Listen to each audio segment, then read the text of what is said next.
Bom dia, pessoal. Nossa aula começou a ser gravada a partir de agora. Tô só me apresentando, falando bom dia de novo, porque comecei a gravar, né? Então vamos lá, vamos compartilhar a minha tela aqui, corrigir a aula passada, tá? O primeiro reinado, vamos lá. Tá aparecendo aí, pessoal, a tela? Sim, Beleza. assina. Heloísa, tudo bem?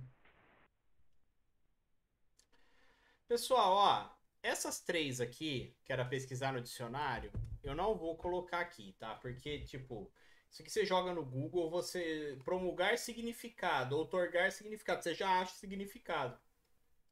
Não vou ficar escrevendo aqui porque eu acho muita perda de tempo, tá? Aqui todo mundo vai ter acertado, porque ela é muito simples de se fazer.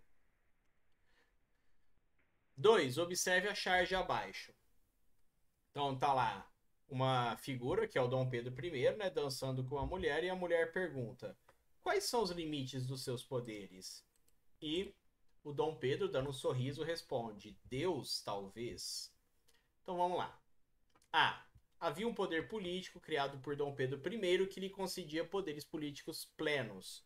Qual era o nome desse poder? E aí, pessoal, qual era o quarto poder? O poder do imperador Dom Pedro I, de acordo com a Constituição. Como chamava ele? Você tinha o legislativo, o executivo, o judiciário e ele inventou mais um, que ele podia interferir em todos os poderes. Qual que era o nome desse poder? Não tô lembrado não, né? Poder moderador, pessoal. Certo. Tá? Isso é importante vocês saberem. Isso aqui é a parte importante do primeiro reinado, é isso, porque vai simbolizar o autoritarismo dele, tá? B. O que tem a ver esse poder com a charge? Como vocês não lembraram nem o nome do poder, então fica difícil, né? Então, assim, a relação é que com o poder moderador. Opa, moderador não.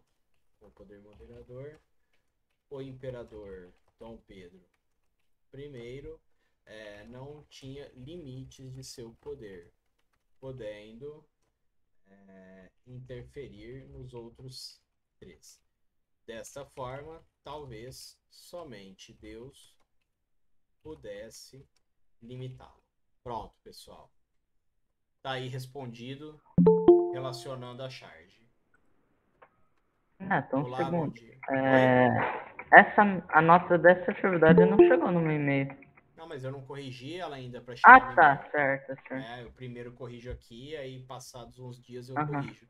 Beleza, né? Aqui eu mandei acho que segunda-feira ou não sei que dia. Foi a 9, né?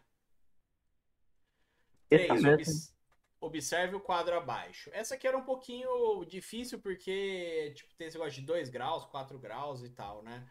Então, o eleitor de paróquia elege o eleitor de província que elege o senador, né? E o deputado. Todos eles de acordo com a sua renda, tá? Então, como é por renda, a gente já sabe que o voto é censitário, tá? Então, ó, censitário não é universal, porque não são todos que votam, é somente quem tem dinheiro. Isso é de acordo com a Constituição de 1824, que a gente também pode chamar de Constituição da Mandioca, tá? Eu não comentei isso, mas ela tem esse apelidinho aí, porque quem podia votar e participar da política era de acordo com a quantidade de farinha de mandioca que representasse os bens dele, tá? Então ele é censitário. É, ele não é amplo, tá? Ele é masculino o voto, porque só os homens votavam, isso vocês já sabem, né? Ele é indireto, sim, porque, olha só, o eleitor de paróquia elege o eleitor de província, que elege os senadores e deputados. O eleitor de paróquia não elege diretamente os deputados e os senadores, tá? E ele é em 2 graus. Primeiro grau, segundo grau. Pronto, essa aqui era um pouquinho mais complicada, mas é isso aí. Tá? Alguma dúvida aqui, pessoal? Não, não, não. Beleza. Bom, agora nós vamos ver a nossa a nossa aula de hoje, tá? A nossa atividade, que é um pouquinho diferente, ela é uma pesquisa. Mas primeiro nós vamos falar hoje sobre o período regencial, que é o período entre os dois impérios, tá? Entre o Dom Pedro I e o início do Império do Dom Pedro II, tá?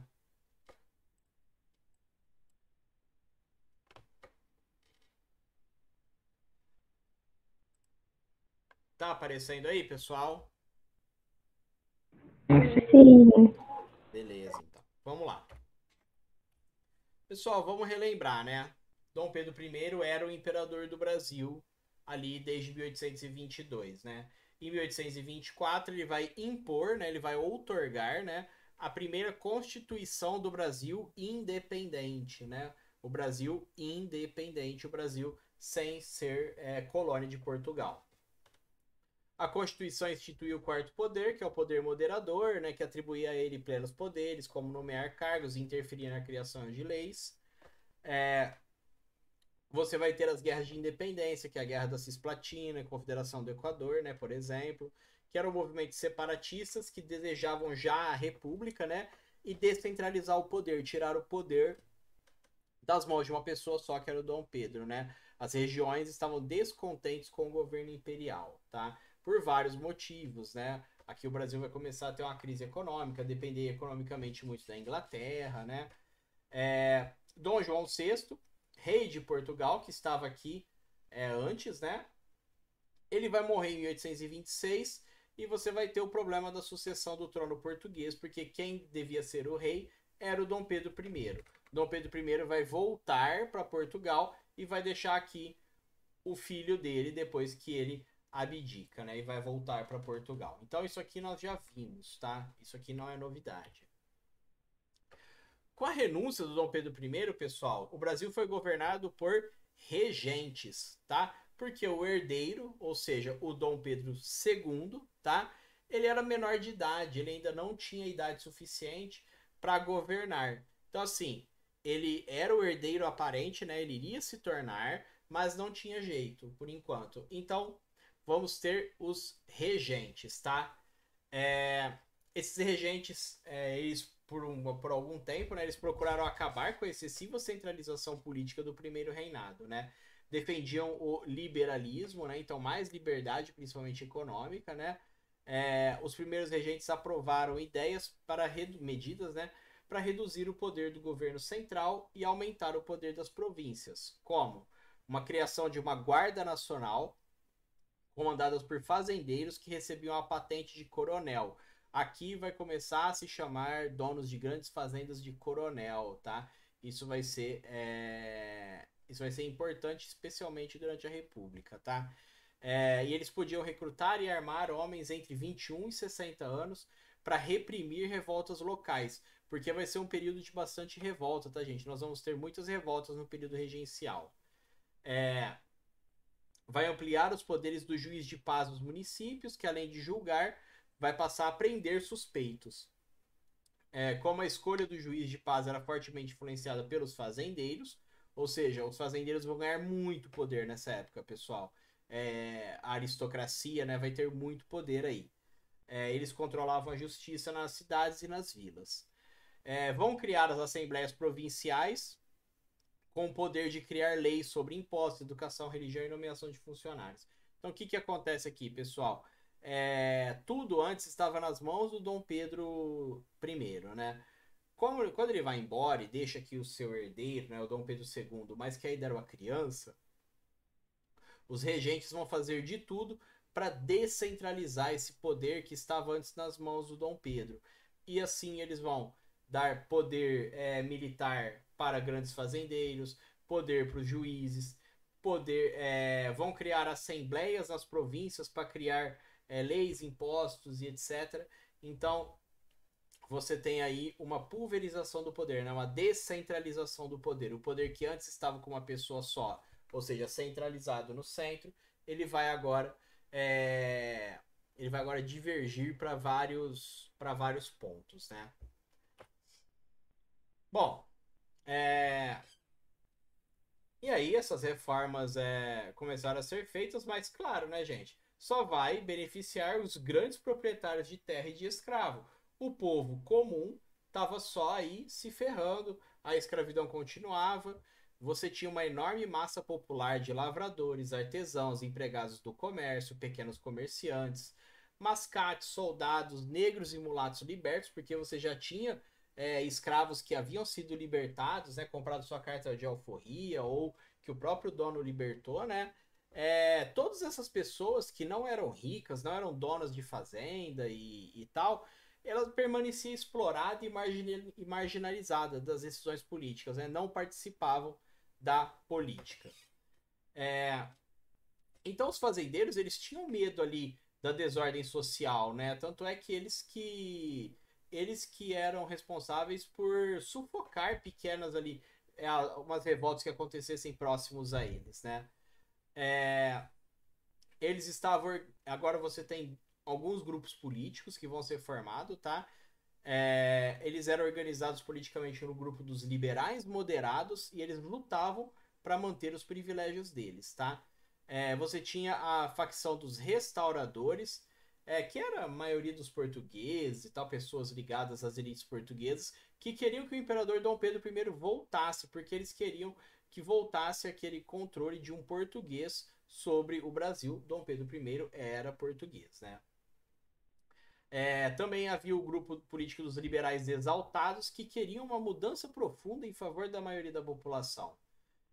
Tinham pouca representação política e eles eram, em sua maioria, profissionais liberais e intelectuais, como jornalistas, médicos, advogados, padres e estudantes, que defendiam maior poder e autonomia para as províncias, o fim do poder moderador e a extensão dos direitos políticos ao povo. Então você tem os liberais moderados que queriam manter os privilégios da elite, você tem os restauradores que queriam que o Dom Pedro I voltasse para concentrar o poder só com ele, e você tinha os liberais exaltados que queriam mais participação popular e maior autonomia para as províncias, né? Descentralização muito maior. Essas diferentes posições políticas mostravam a divisão das elites governantes. Em algumas províncias, tais conflitos, associados à insatisfação popular, fizeram explodir grandes revoltas. Pessoal, então a aula de hoje era mais para a gente ver o que aconteceu no período regencial, tá? Agora com vocês tá uma pesquisa, certo? Eu vou mostrar para vocês aí.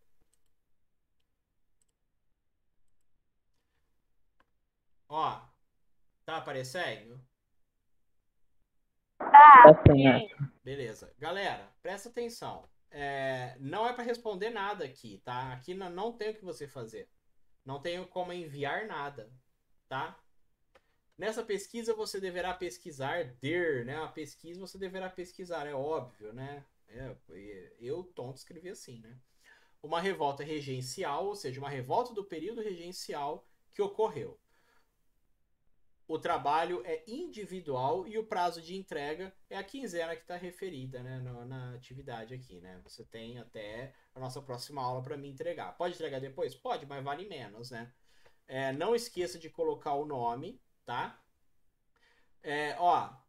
A pesquisa pode ser feita no caderno, pode escrever a caneta, pode utilizar imagens e textos previamente pesquisados por você e considerar os seguintes pontos. Professor, eu posso fazer no computador ou escrever pelo celular e tal? Até pode, mas aí eu quero um negócio bem feito, tá?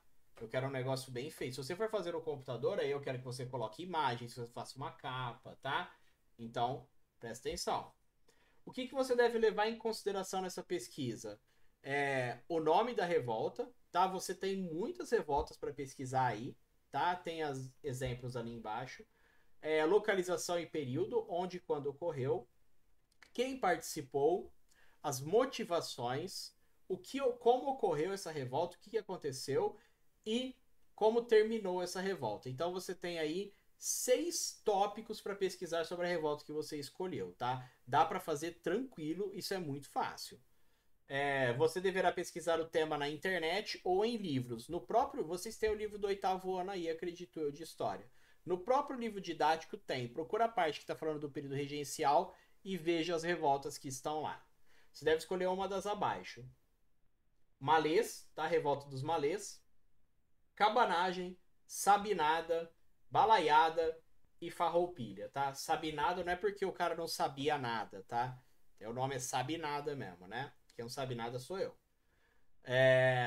Se atente ao que vão pesquisar e aos dados da pesquisa. Não basta pegar para ter a nota, é necessário que o trabalho esteja correto. Então, gente, quando você abrir lá a sua atividade, não adianta você clicar em enviar, tá? Porque eu não vou receber. Não tem nem onde você pôr o nome. Então você tem que fazer e mandar uma foto para mim. Se você fizer por escrito e tal, manuscrito, faz e me manda uma foto. Capricha, tá, gente? Se você fizer no computador, pode só me mandar o arquivo pelo WhatsApp, tá? Pessoal, alguma dúvida? Não, Neto. Tá suave. Tranquilo? Sim, sim. Então tá bom, pessoal. Muito obrigado pela presença de vocês e a gente se vê na próxima. Dúvidas e etc. Estou aqui no WhatsApp e estou aguardando a pesquisa de vocês. Um abraço para vocês. Tchau, Neto. Tchau, tchau. Beleza, Neto. Falou. Liberados. Tá bem, falou. Falou.